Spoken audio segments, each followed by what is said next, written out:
My utmost for his highest, and how brightest. You have to lean forward to be behind this umbrella that I have protected here with this handle. It's going to get to be hot, hot, hot. And I will be not.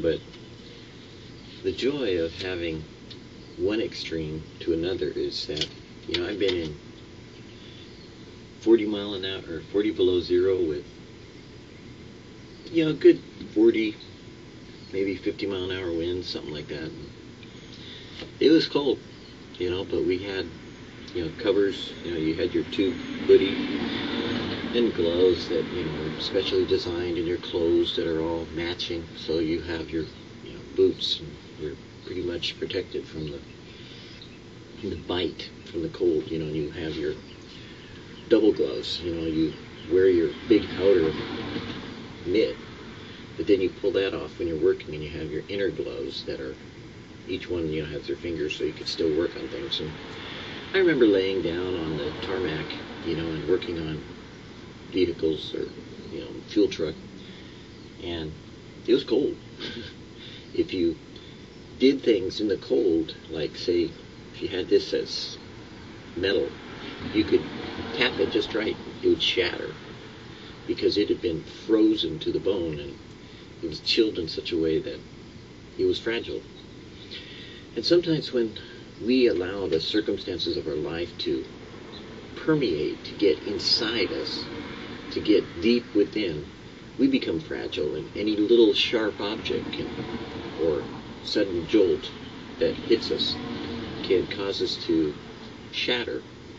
And a lot of times marriages are like that, or emotional well-being, when somebody is like going along and they look so spiritual and they're fine, then all of a sudden just one little tap and they shatter, because they've allowed those circumstances to kind of like filter in past where it should be. You should be wearing clothing or protection that keeps that from getting inside you, eating you up inside, and getting you into a frigid condition. But when you have the clothing, then you can go out into the weather and deal with it. People like to talk about the armor of God, and they get into all these things about, doing warfare. And the reality is that God does the warfare. You just have to put on the clothes. So that's why I like to think of it as getting ready for, being out in the snow. If you get wet, you're going to freeze. My utmost for his highest is one of God's great don'ts. Fret not thyself, it tendeth only to evil doing. Fretting means getting out at elbows mentally or spiritually, meaning you kind of like, it's getting on your nerves. It is one thing to say, fret not, but a very different thing to say, have such a disposition that you find yourself able to not fret. Trust. It sounds so easy to talk about resting in the Lord and waiting patiently for Him until the nest is upset, until the apple cart is turned over, until we live so as so many are doing in the tumult and anguish. It is possible then to rest in the Lord? Doesn't look like it. This don't must work in the days of perplexity as well as in the days of peace, or it will never work. The only true fret not thyself works when you are fretted. And if it will not work in your particular case, it will not work in anyone else's either. Resting in the Lord does not depend on external circumstances at all, but on your personal relationship to God Himself.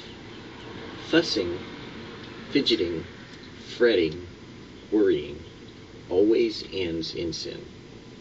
We imagine that a little anxiety and worry are an indication of how really wise we are. After all, we can see what's happening. Fretting springs from a determination to get your own way. You see it according to your perspective. Our Lord never worried, and He was never anxious, because He was not out to realize His own ideas. He was out to realize God's purpose.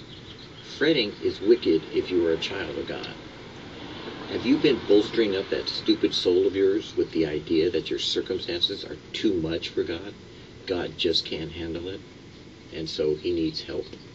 You. But put all supposing on one side and dwell in the shadow of the Almighty. Deliberately tell God that you will not fret about whatever it may be, and all your fret and worry is caused by calculating without God. You know, we're told to cast all our cares upon him, for he cares for you. But until you do, you really don't know what it's like. Because when you finally get to the end of your rope, God's hands begin. Most people don't realize that they don't have to get to the end of their rope. Because when you're at the end of your rope, that means you've been hauling yourself up and sliding down that rope until you get to the end of it. I got an idea. Let go of the rope. You're only going to hang yourself with that sucker anyways. And when you let go, you fall into the hands of the living God. For me, it's that simple. You got to let go in order to let him do what he can for you. If you're in control, he's not going to interrupt you, but you are going to get back to where he is in control. That's what he wants, the best for you. And you don't know how to rest when you're in his place, doing what he wants to do, where he should be. You are not the one in control. You never have been, and you never will be. But God shall be, one way or another.